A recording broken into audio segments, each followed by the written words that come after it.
গল্পের সুর চ্যানেলে আমি রোমানা নূপুর এখন আপনাদের পড়ে শোনাব নরেন্দ্রনাথ মিত্রের লেখা একটি গল্প, চিঠি।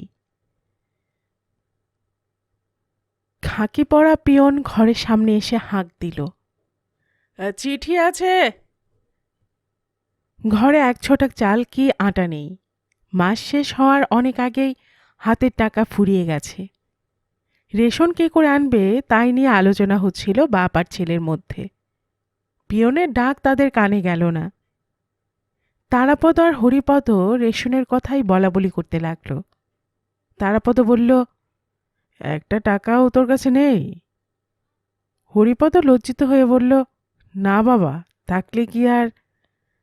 তারাপদ বলল, তাই তো, তোর কাছে বা কোত্থেকে থাকবে? পেয়ন এবার বিরক্ত হয়ে গলা চড়িয়ে বলল, বলছি যে চিঠি আছে তা শুনতে পাচ্ছেন না? নিজেরা কেবল গল্পই করে যাচ্ছেন। তারাপদ এবার ঘরের ভেতর থেকে মুখ বাড়ালো। মাথার চুল বেশিরভাগই সাদা, ভ্রু দুটিতেও পাক ধরেছে। সারা মুখে কাঁচা পাকা খোঁচা খোঁচা দাড়ি, গালের আর কণ্ঠার সবগুলি হাড় বেরিয়ে এসেছে। সে মুখ এমনিতেই বিকৃত মনে হয়, তবু আরো বাঁকিয়ে আরো খিঁচিয়ে তারাপদ বলল, চিঠি এসেছে তো ফেলে দিয়ে যাও না, চেঁচাচ্ছ কেন? পিয়ন বলল, ভালো জ্বালা, চেঁচাচ্ছে কি সাধে? এ কি ফেলে দেওয়ার মতো চিঠি? বিনা টিকিটে লেখা, বেয়ারিং হয়ে এসেছে, 4 আনার পয়সা দিয়ে ছাড়িয়ে নাও। বিয়ারিং? দেখি কার চিঠি দেখি। তারাপদ তার শীর্ণ হাতখানা পেতে দিল। চিঠিখানা নিয়ে লেখাটার উপরে ঠিকানাটিতে চোখ বুলালো। হ্যাঁ, তারই চিঠি। শ্রীযুক্ত তারাপদ দাস, শ্রীচরণ কমলেশু। কাঁচা অসমান পরিচিত অক্ষরগুলি দেখে কার লেখা তা বুঝতে আর বাকি রইল না। আর বুঝতে পেরে সঙ্গে সঙ্গে চেঁচিয়ে উঠল তারাপদ, হরি, ও হরি, এদিকে আয়, দেখ এসে মাগির কাণ্ড। খাওয়া জোটে না, আবার এনভেলাপ ফুটিয়েছেন। হরিপদ এবার ভেতর থেকে বেরিয়ে দৌড়ে সামনে এসে দাঁড়ালো। বছর 18 হবে বয়স, শ্যামবর্ণ, লম্বা ছিপছিপে চেহারা, ঠোঁটের নিচে কচি গোঁফ। প্রথম যৌবনের স্বাভাবিক স্বাস্থ্য কি লাবণ্য কিছুই নেই। খোলা গায়ে হাড়গুলির আভাস দেখা যায়। যৌবনের সঙ্গে অনশনের এক চিরস্থায়ী সংগ্রাম তার সর্বাঙ্গে পরিস্ফুট। তবু উঠতি বয়স, সব বাধা ঠেলে ঝাড়া দিয়ে উঠতে চাইছে। বাপের দিকে তাকিয়ে হরিপদ বলছে, ছি বাবা, ওসব কি বলছো? তারাপদ তেমনি চেঁচিয়ে উঠল, কি আবার বলবো? 4 আনা দণ্ড দিয়ে এ চিঠি কে রাখবে? তুমি এই চিঠি ফেরত নিয়ে যাও। পিয়নের দিকে তাকিয়ে তারাপদ আবার বলল, যাও, ফেরত নিয়ে যাও চিঠি। পিয়ন বলল, বেশ দাও, সেখানে আবার 8 আনা লাগবে। হরিপদ বলল, বাবা, তোমার কি মাথা খারাপ হয়েছে? চিঠিটা অবশ্য নিজের হাতে রেখে মুখে গালমন্দ চালাচ্ছিল তারাপদ। এবার ছেলের দিকে তাকিয়ে বলল, কি করবি কর, আমার কাছে 4 আনা তো ভালো, 4টি পয়সাও নেই। স্কুলের বেয়ারা দপ্তরিদের থাকবার জন্য ছোট্ট ঘর, খান 2 টুল জোড়া দিয়ে তারই মধ্যে একটু তক্তপোষের মতো করা হয়েছে। তার উপর পুরনো মাদুর, গোটা 2 বালিশ, আইএসসি ক্লাবের খান কয়েক বই খাতা গোছানো রয়েছে। শিয়রের দিকে একটা ছোট্ট তাক, তাতেও কিছু বইপত্র, দেয়ালে সস্তা একটা আলনা, তাতে গোটা 2 ছেঁড়া আর ময়লা জামা ঝুলানো।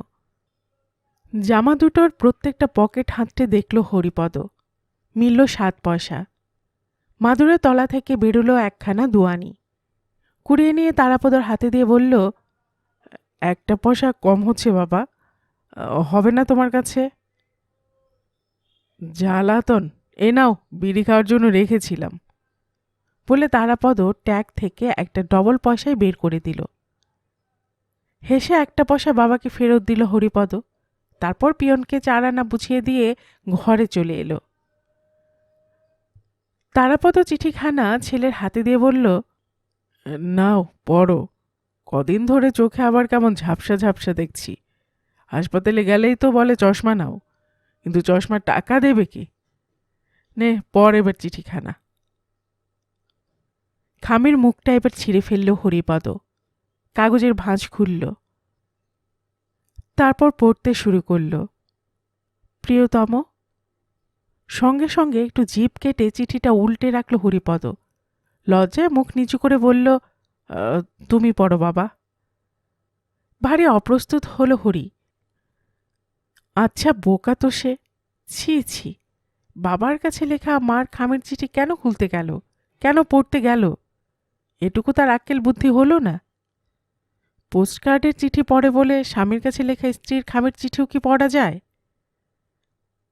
হরিপদ বলল, আমি বাইরে থেকে ঘুরে আসছি বাবা, তুমি ততক্ষণে চিঠিটা পড়ে নাও। হরিপদ উঠে বাইরে যেতে চাচ্ছিল, তারাপদ তাকে হাত ধরে থামালো। ছেলের এত লজ্জায় সেও প্রথমে একটু লজ্জিত হয়েছিল।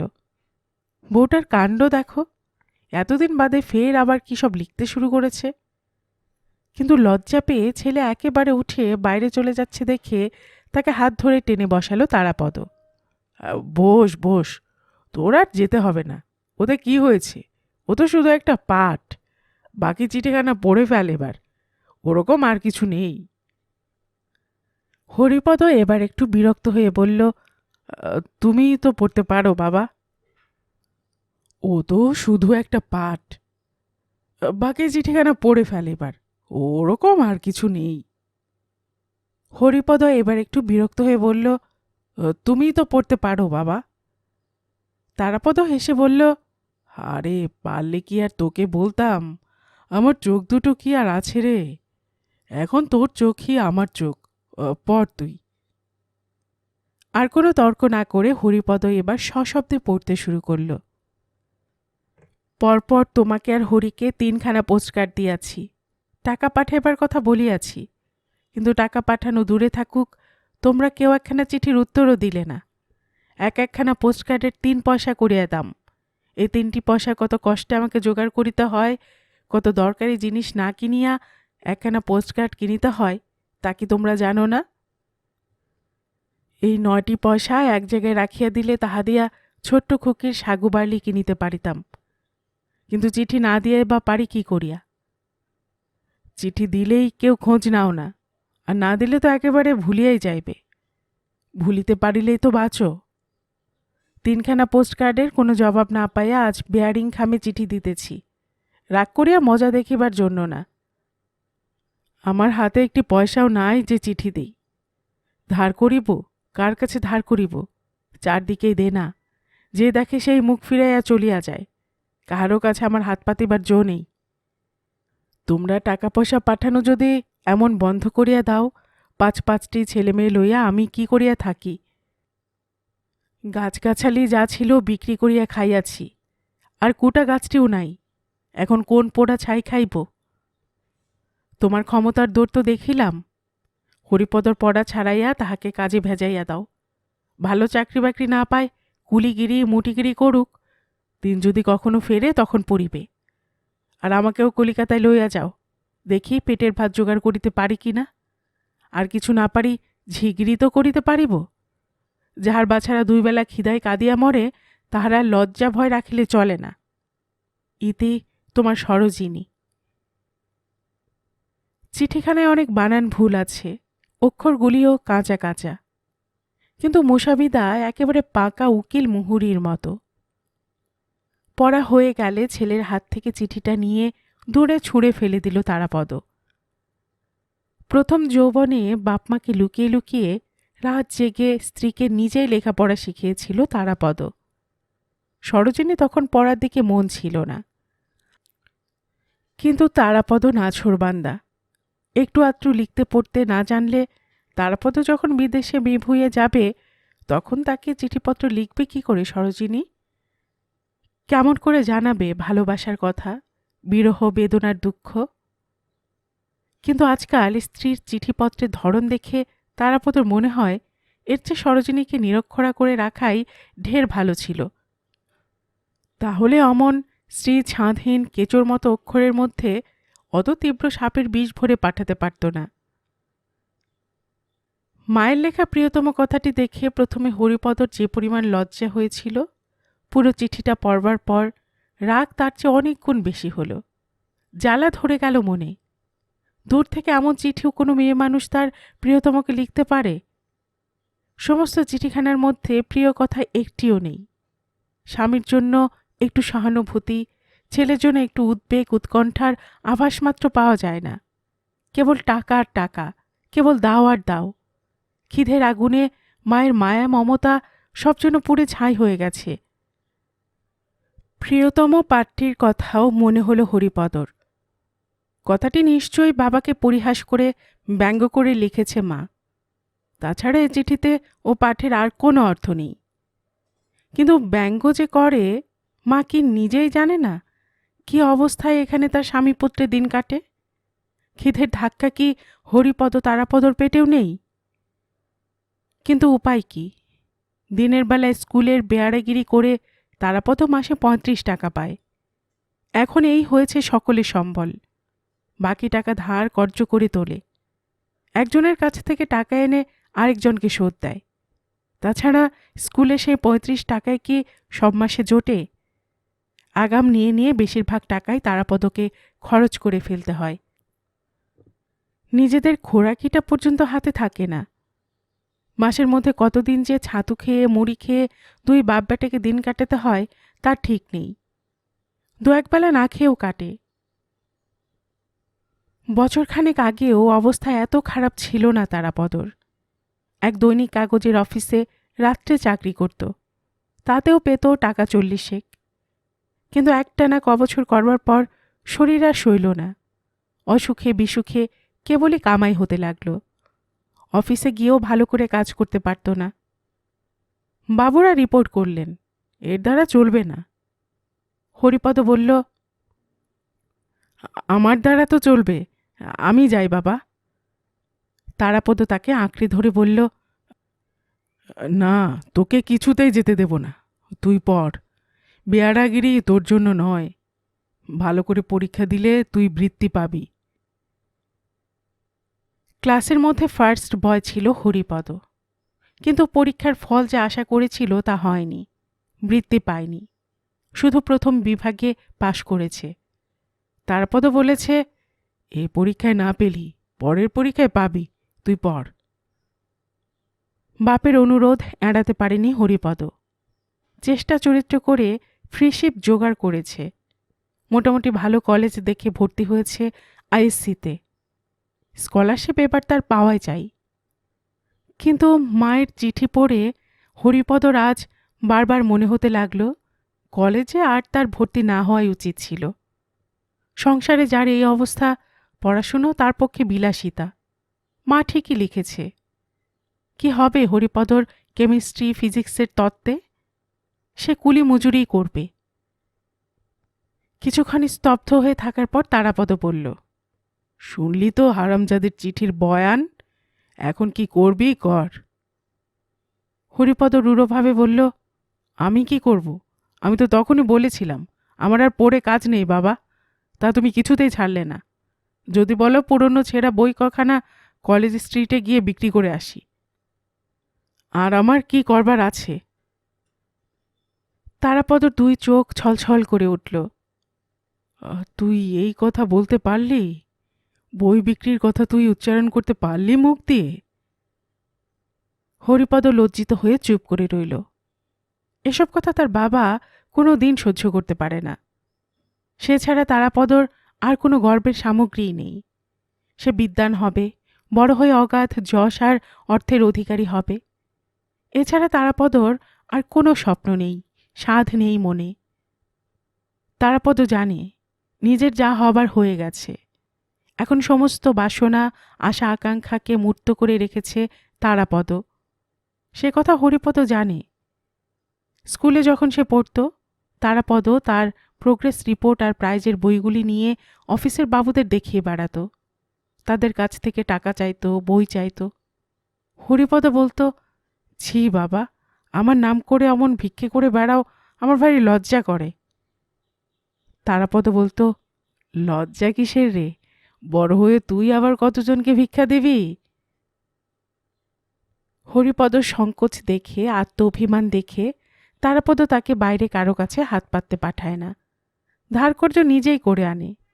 সময় মতো শোধ দিতে না পেরে পাওনাদারদের গালমন্দ সহ্য করে, তবু ছেলেকে পারতপক্ষে অভাবের আগুনের মুখে এগিয়ে দেয় না।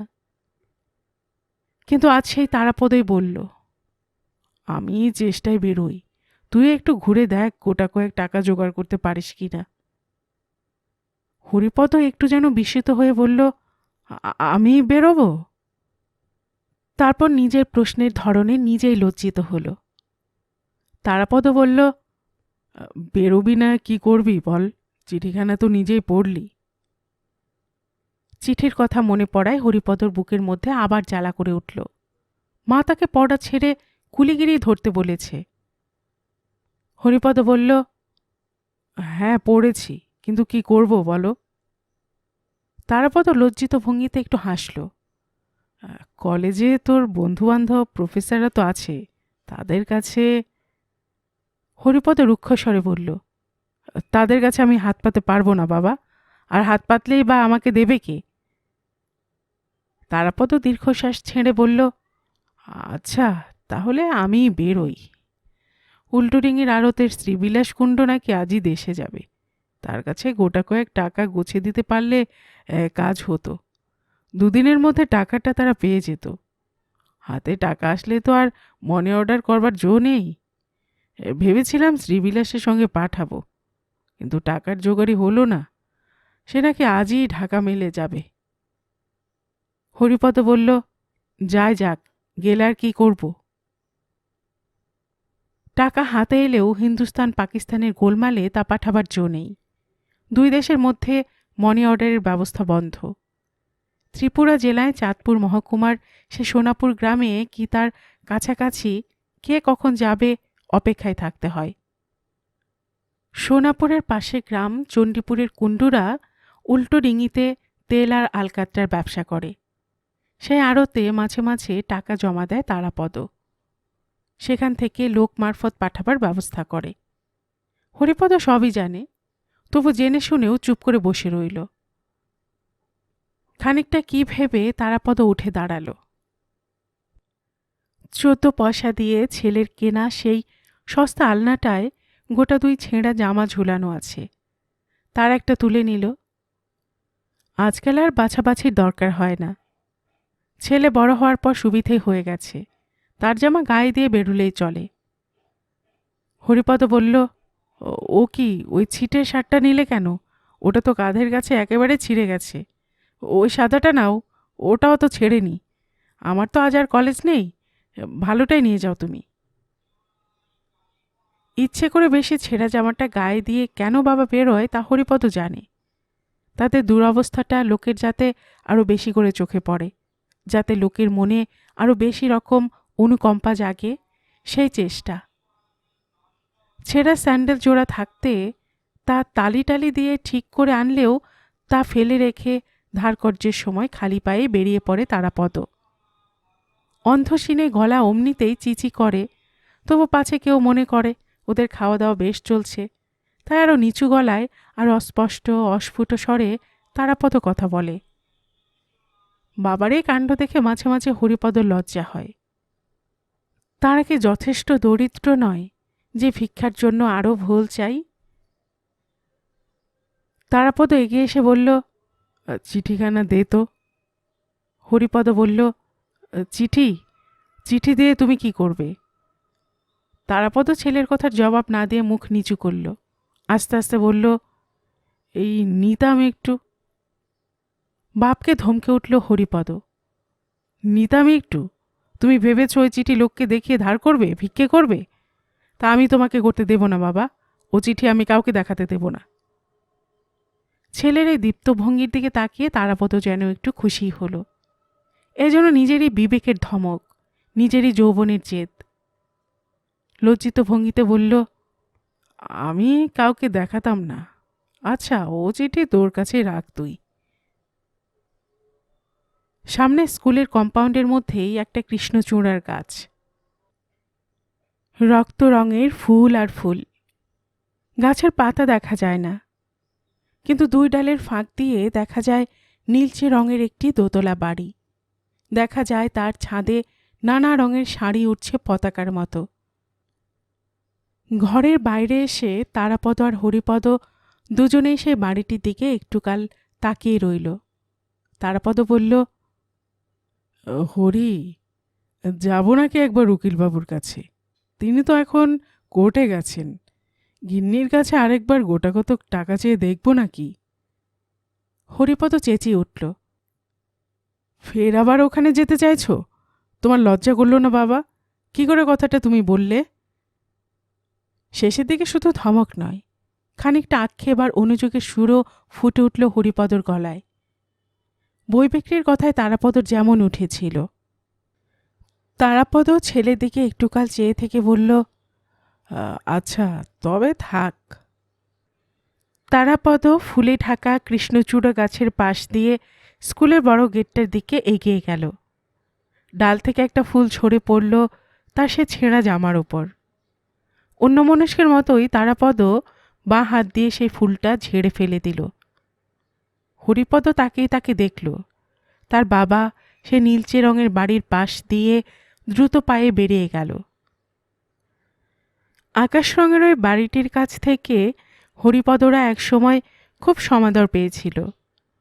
আজ সেই সমাদর ঔদাসীন্যে, এমনকি অপমানে এসে ঠেকেছে। তারাপদ যেমন আরও 5 জনকে বলে, ওই বাড়ির কর্তা উকিল জগন্ময় সেনকেও তেমনি হরিপদর কৃতিত্বের গল্প শুনিয়েছিল। ক্লাসে হরিপদ ফার্স্ট হয়, সব বিষয়ে বেশি বেশি নম্বর রাখে। অঙ্কে 1টি নম্বরও কেউ তার কাটতে পারে না। তারাপদর মুখে এসব গল্প শুনে জগন্ময় বলেছিলেন, আচ্ছা, নিয়ে এসো একদিন তোমার ছেলেকে, আলাপ করে দেখব। তারপর বাপের সঙ্গে একদিন গিয়ে হাজির হয়েছিল জগন্ময়ের ড্রয়িং রুমে। একতলায় সোফা কোচে সাজানো গোছানো ঘর। বড় একখানা আরাম কেদারায় হেলান দিয়ে জগন্ময় আইনের বইতে চোখ বুলোচ্ছিলেন। ঘরে আর কেউ ছিল না। তারাপদ বলল, ছেলেকে নিয়ে এসেছি বাবু। নিয়ে এসেছো?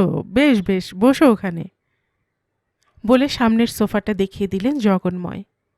আর সঙ্গে সঙ্গে হরিপদ তাতে বসে পড়ল।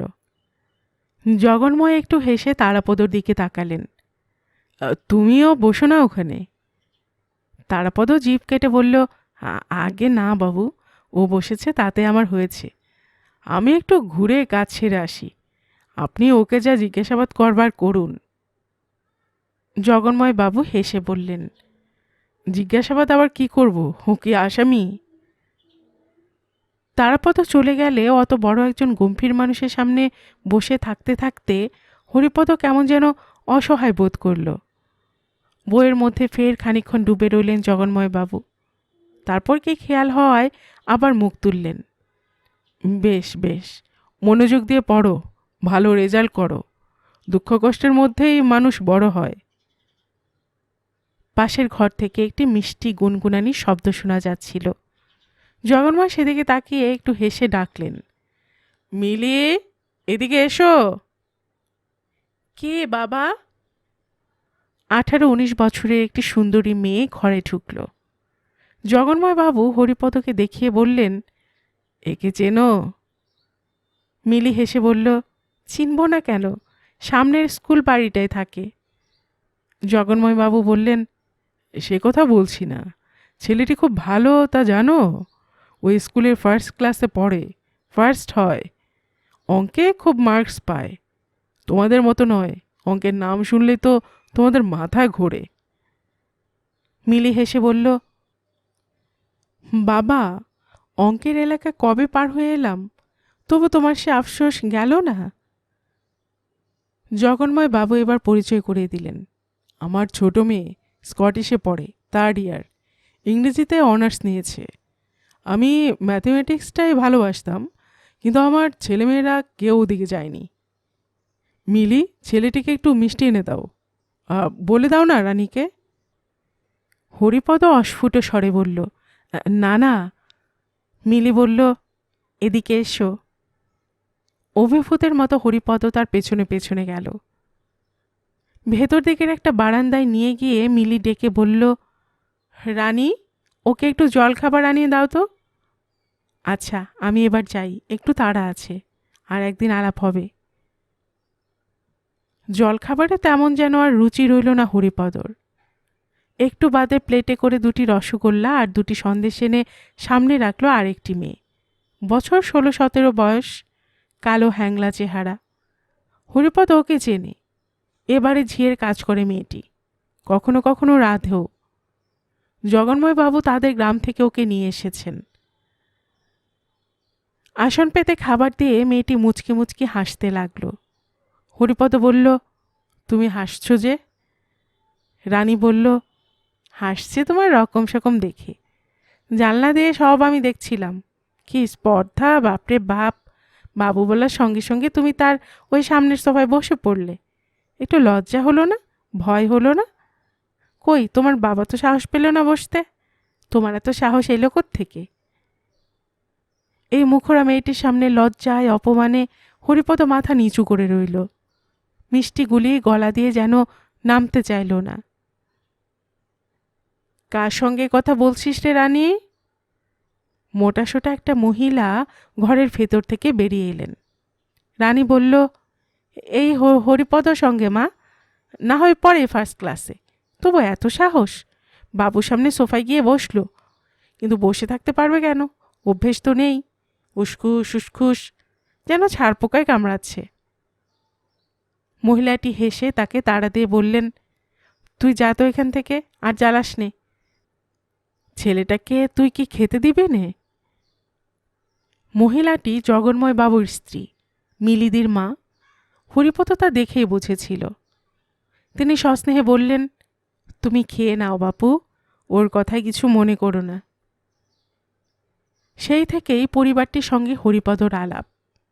তারপর যাতায়াতের পথে মিলি তাকে দেখতে পেলেই হেসে কথা বলেছে, পড়াশুনোর খবর জিজ্ঞাসা করেছে, মাঝে মাঝে যেতেও বলেছে তাদের বাড়িতে। কয়েকবার আসা যাওয়ার পর হরিপদর সংকোচও অনেকখানি কেটে গেছে। মিলি কি মিলির মা তাকে মাঝে মাঝে এটা ওটা দোকান থেকে কিনে আনতে বললে ভারী কৃতার্থ বোধ করেছে হরিপদ। এরা যে এত আদর যত্ন করেন, তার বিনিময়ে কিছু না দিলে যেন স্বস্তি পায় না হরিপদ। কিন্তু মিলিদিকে কি দেওয়ারই বা তার সাধ্য আছে, তার ফুটফরমাস খাটা ছাড়া? অবশ্য খাটাবার সময় খুব ভদ্রতা করে কথা বলে মিলি। মিষ্টি হেসে বলে, যাও তো ভাই, কলেজ স্ট্রিট মার্কেট থেকে কিছু ফুল নিয়ে এসো। কিংবা বিডেন স্ট্রিটে আমার একজন বন্ধু থাকেন, উর্মিলা সানাল, তার কাছ থেকে আমার হিস্ট্রির নোটটা এনে দিতে পারবে? ট্রাম ফেয়ারটা নিয়ে যাও। হরিপদ বলল, না না, ট্রাম ভাড়া আমার কাছে আছে। মিলিদের কাছ থেকে পয়সা না নিয়ে সে হেঁটেই চলে যায় বিডেন স্ট্রিটে। বাড়িতে এত লোকজন, এত চাকর বাকর, মিলির পরে ছোট 2 ভাই, তবু এসব শৌখিন কাজে হরিপদকেই তার পছন্দ। এই পছন্দের সুযোগ নিয়ে তারাপদ ওদের কাছ থেকে টাকা ধার করে। কোনো মাসে কর্তার কাছে চায়, কোনো মাসে গৃহিণীর কাছে, কোনো মাসে বা মিলির কাছে হাত পাতে। হরিপদর এটা পছন্দ নয়। একদিন সে বলল, বাবা, আর যাই করো ওদের কাছ থেকে টাকা নিও না।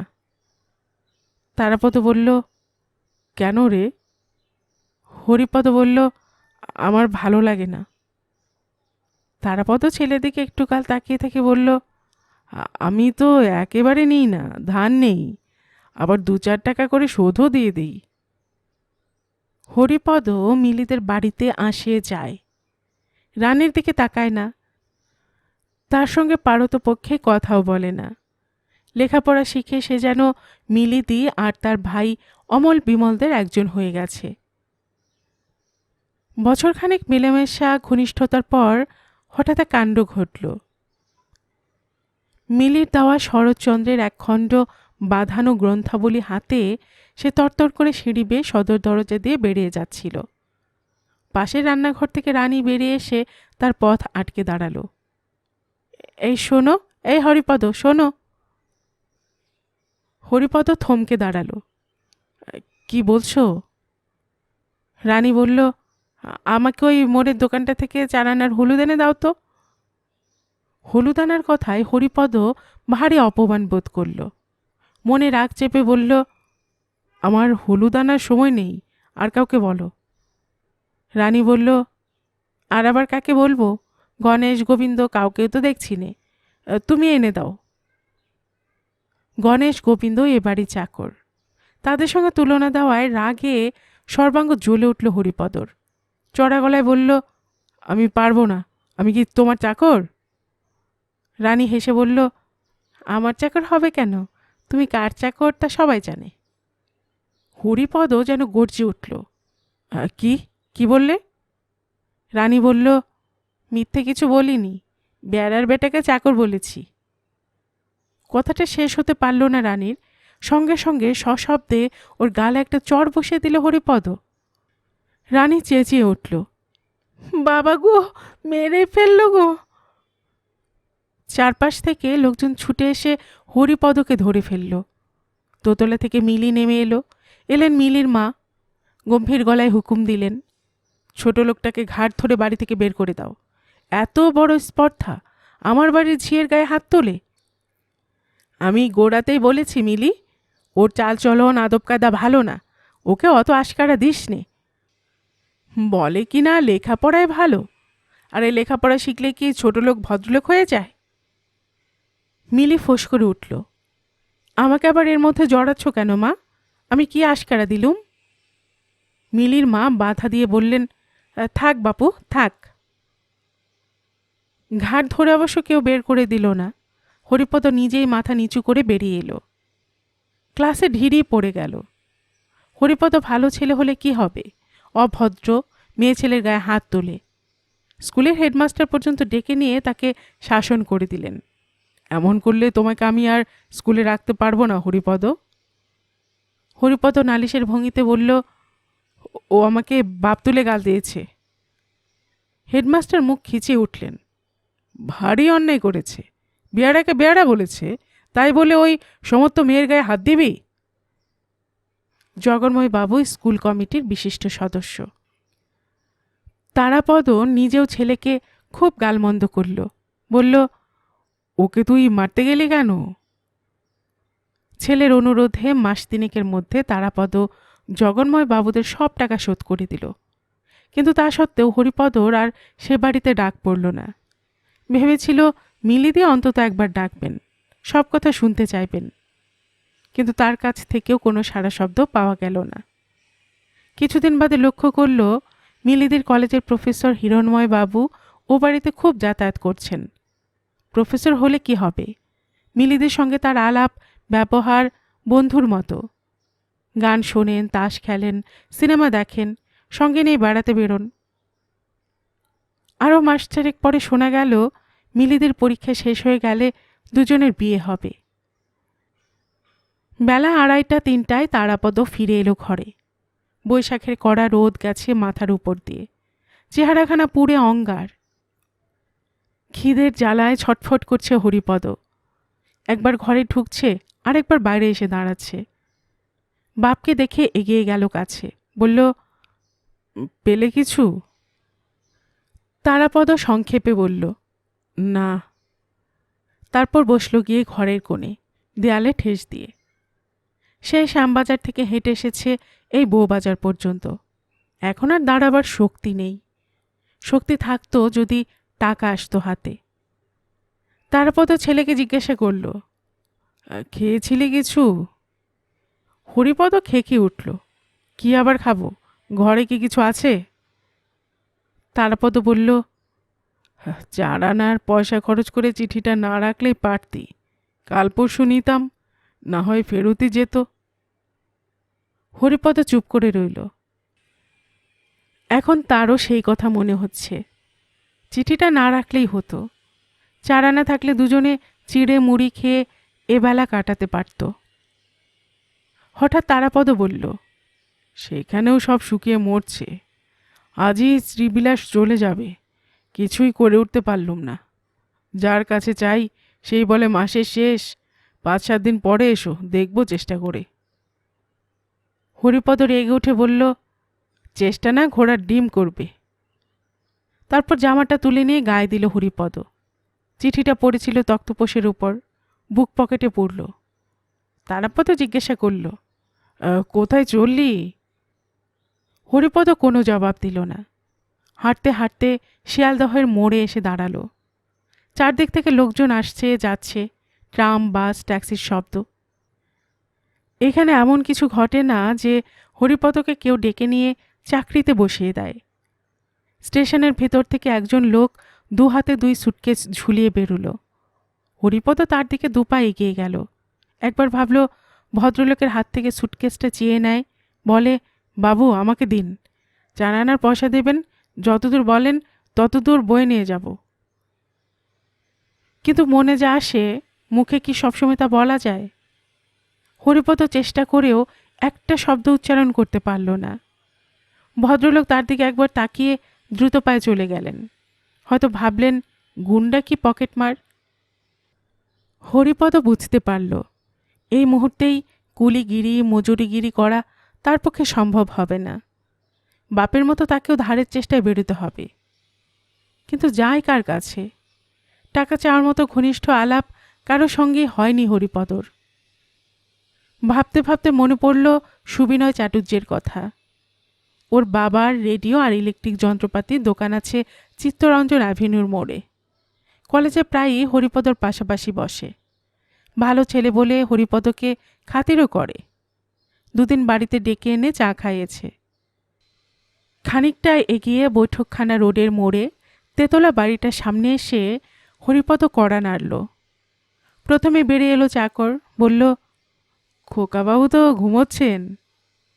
হরিপদ বলল, ডেকে দাও, বলো জরুরি দরকার আছে।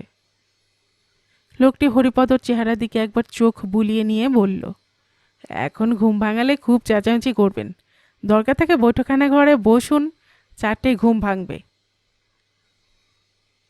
হরিপদর ভাগ্য ভালো, 8 ঘন্টা খানেক আগেই ঘুম ভাঙল সুবিনয়ের। ড্রয়িং রুমে ঢুকে বলল, কি আশ্চর্য, ফ্যানটাও খুলে দাওনি? এই গরমে মানুষ থাকতে পারে? আমি তো ফ্যানের নিচেও হাঁপিয়ে উঠেছি। কলকাতা থেকে এখন পালাতে পারলে বাঁচি, এই গরমে মানুষ থাকে এখানে? হরিপদ একটু হাসতে চেষ্টা করল। তা ঠিক, তোমাদের বাইরে যাওয়ার কথা ছিল, যাওনি যে। সুবিনয় বলল, যেতে আর পারলাম কই, কলেজ ছুটি হয়ে গেছে কবে, তবু এখানে পচে মরছি।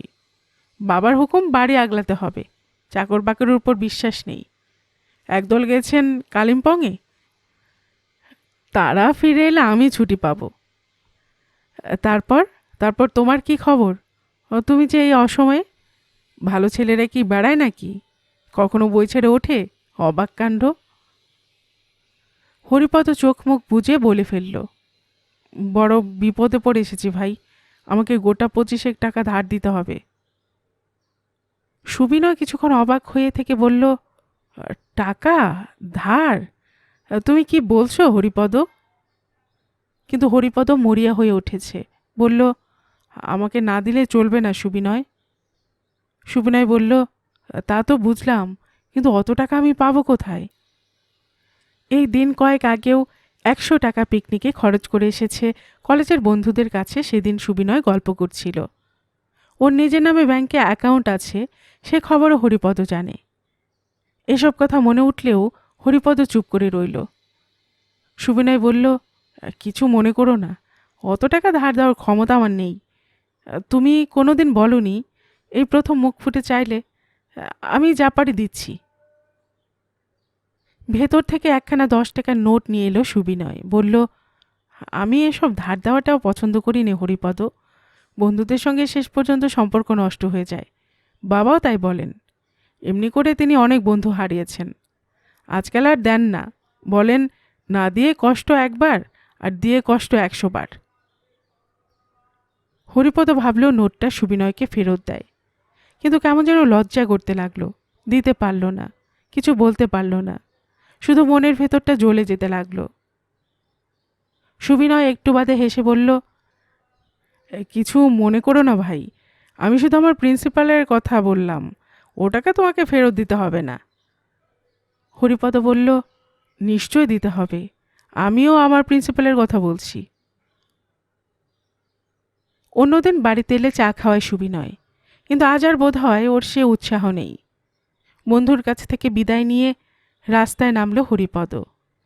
পেটের ভেতরটা জ্বলে যাচ্ছে। কিন্তু তার চেয়ে বেশি জ্বলছে মন। মার জন্য এই অপমান সে সইল, না হলে নিজের জন্য কারো কাছে সে হাত পাতত না। সুবিনয়ের 10 টাকা ছুঁড়ে ফেলে দিয়ে আসতো। বুক পকেটে চিঠিটা এখনো আছে। ওর ভেতরের অক্ষরগুলি তো অক্ষর নয়, জ্বলন্ত অঙ্গারের টুকরো। হরিপদ আর দেরি করল না, কোথাও কোনো দোকানের সামনে দাঁড়ালো না। টাকাটা নিয়ে আপার সার্কুলার রোড ধরে সোজা হেঁটে চলে গেল উল্টা ডিঙির সেই কুণ্ডুদের আড়তে। শ্রীবিলাস কুণ্ডু বাঁধা ছাঁদা শুরু করেছেন। তার হাতে 10 টাকার নোটটা গছিয়ে দিয়ে বলল, এই নিন, পাকিস্তানি হিসেবে যা পাওনা হয় মাকে দেবেন। শ্রীবিলাস বলল, দেবো। চিঠিপত্র কিছু দেবে নাকি আমার কাছে? হরিপদ বলল, না, বলবেন আমরা ভালো আছি, চিঠিতে কিছু লেখা নেই বলেই চিঠি দিলাম না, আর বলবেন যেন কখনো অমন বেয়ারিং চিঠি না দেয়। শ্রীবিলাস মৃদু হেসে বলল, বলবো। হরিপদ আড়ত থেকে ঝড়ের মতো বেরিয়ে এলো। হাঁটতে হাঁটতে ঘুরতে ঘুরতে বাসায় গিয়ে যখন পৌঁছল, সন্ধ্যা উতরে গেছে। তারাপদ তখনও দেয়াল ঠেস দিয়ে বসে আছে, চোখ দুটো বোজা, ক্লান্তিতে ঘুমিয়ে পড়েছে বোধ হয়। তারাপদ সাড়া পেয়ে উঠে বসল, বলল, হরি এলি? হুম। খেয়েছিলি কোথাও কিছু? কোথায় আবার খাবো? না, বলছিলাম কোনো বন্ধু টন্ধুর বাড়িতে যদি। কত বন্ধু আমার জন্য রাজভোগ সাজিয়ে বসে আছে। 10 টাকা শ্রীবিলাসের হাতে দিয়ে এলাম মাকে দেওয়ার জন্য। তারাপদ খুশি হয়ে বলল, হ্যাঁ, দিতে পেরেছিস তাহলে কিছু? ওর থেকে ভেঙে 8 আনা 1 টাকার খেলেই পারতিস। হরিপদ রুক্ষস্বরে বলল, ওর থেকে আবার কি খাবো? যার পেটে সর্বগ্রাসী খিদে সেই সব খাক, আমাদের কিছু খেয়ে কাজ নেই। কুজো থেকে ঢকঢক করে খানিকটা জল খেয়ে বাপের দিকে পেছন ফিরে তক্তপোষের উপর শুয়ে পড়ল হরিপদ। তারাপদ সেদিকে তাকিয়ে তাকিয়ে একটুকাল কি দেখল, তারপর উঠে বাইরে চলে গেল। খানিক বাদে ফিরে এসে ছেলের পিঠে হাত রেখে বলল, হরি, শোন। হরিপদ এদিকে মুখ না ফিরিয়ে বলল, কি বলছো? তারাপদ বলল, এবেলা তোর খাওয়ার ব্যবস্থা করে এলাম। হরিপদ এবার সাগ্রহে মুখ ফেরালো। কোথায়? তারাপদ বলল, ওই উকিলবাবুর বাড়িতে। গিন্নিমাকে বলে এলাম এবেলা যেন তোর জন্য। হরিপদ আর্তনাদ করে উঠল, বাবা, ফের তুমি ওই বাড়িতে ঢুকেছ? তোমার কি মান সম্মান বলতে কিছু নেই? অন্ধকারে তারাপদ আরেকবার ছেলের পিঠে হাত রাখল, মাথার চুলে হাত বুলালো, তারপর আস্তে আস্তে বলল, না হরি, আর কিছু নেই। বেচবার মতো আর কিছু নেই আমার। ঘরে নেই, দেহে নেই, মনের ওই 1 ফোঁটা মান সম্মান, ওই 1 ছিটে ধর্ম। তোর প্রাণের চেয়ে কি তার দাম বেশি হরি? না, বেশি না। প্রাণটুকু রাখ, তারপর যদি দিন আসে আবার সব ফিরে পাবি। হরিপদ আস্তে আস্তে বলল, বাবা। তারাপদ বলতে লাগলো, আমার কাছে আর কিছুর দাম নেই। জানিস, আজ শহরের রাস্তা দিয়ে হাঁটতে হাঁটতে কতবার কত গয়নার দোকানের সামনে থেমে দাঁড়িয়েছি। ইচ্ছে হয়েছে চুরি করি, ডাকাতি করি। হরিপদের এবার হাসি পেল। বাবা, চুরি করবার কি কোনো কায়দা কানুন তুমি জানো যে চুরি করবে? গায়ে কি 1 ফোঁটা বল আছে যে ডাকাতি করবে তুমি? তারাপদ বলল, তা নেই, কিন্তু চেষ্টা করলে জেলে যেতে তো পারি। সেখানকার চোর ডাকাতের দলে ভিড়ে গেলে কদিন আর লাগবে আমার খাঁটি চোর খাঁটি ডাকাত হতে? আমি সব পারি হরি, কেবল তোর মুখের দিকে চেয়ে কিছু করতে পারি নে। হরিপদ বলল, ওসবে তোমার কাজ নেই বাবা, ওসব তোমার ভেবে কাজ নেই। তারাপদ একটু যেন লজ্জিত হলো, খানিকক্ষণ চুপ করে থেকে বলল, কথাটা তোর কাছেই বললাম, আর কারো কাছে বলিনি, কেবল দোকানের সামনেই দাঁড়ায়নি। আজ সারা দিনভর চেনা শোনা অফিস আদালতগুলিতেও কি কম ঘোরাঘুরি করেছি? কতজনকে বলেছি, বাবু আমি ভিক্ষে চাইনি, ধার চাইনি, কাজ করতে চাই, 1 মাস আমি না খেয়েও খাটতে পারবো। 1 মাস পরে আমাকে পয়সা দেবেন। একটু যেন কৌতূহল বোধ হলো হরিপদর। জিজ্ঞাসা করল, কি বলল তারা? কি আবার বলবে, রোজ যা বলে তাই বলল। কাজ নেই, কাজ কোথায়? আরেক বাবু তো হেসেই অস্থির। তিনি বললেন, বুড়ো, তোমার আর কাজের বয়স নেই। তোমার এখন কথার বয়স। ওই কাঠামোয় আর হবে না। এ জন্মে নয়, আরেক জন্মে এসো। হঠাৎ ছেলেকে তারাপদ শক্ত করে ধরল। আরেক জন্ম আমার তুই হবি। তোকে আমি কিছুতেই শুকিয়ে মরতে দেব না। মান সম্মান যাক, আমি আর কিছু চাই নে। তোর প্রাণটুকু বাঁচুক। হরিপদ চুপ করে রইল। তারাপদ বলল, আমি সব বলে এসেছি। তোর মুখ ফুটে কিছুই বলতে হবে না। তুই গিয়ে দাঁড়ালে সবাই বুঝতে পারবে। ঘাড় গুজিয়ে মুখ বুজে খেয়ে আসবি। আজকের রাতটা কাটুক, কালকের ভাবনা কাল। তারাপদ জামাটা ফের গায়ে দিতে লাগলো।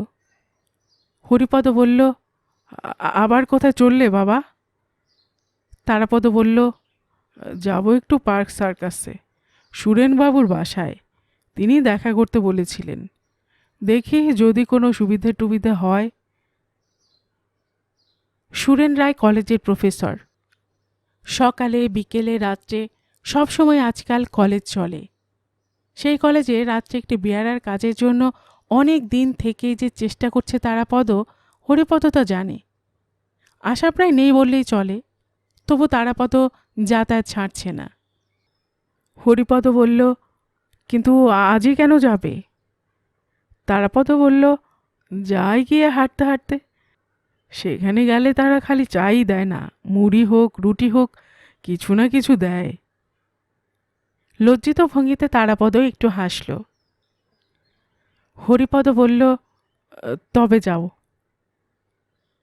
তারাপদ বেরোবার আগে আরেকবার বলে গেল, তুই কিন্তু যাস, আমি যা বললাম করিস, আমার কথা শুনিস হরি। হরিপদ বলল, আচ্ছা।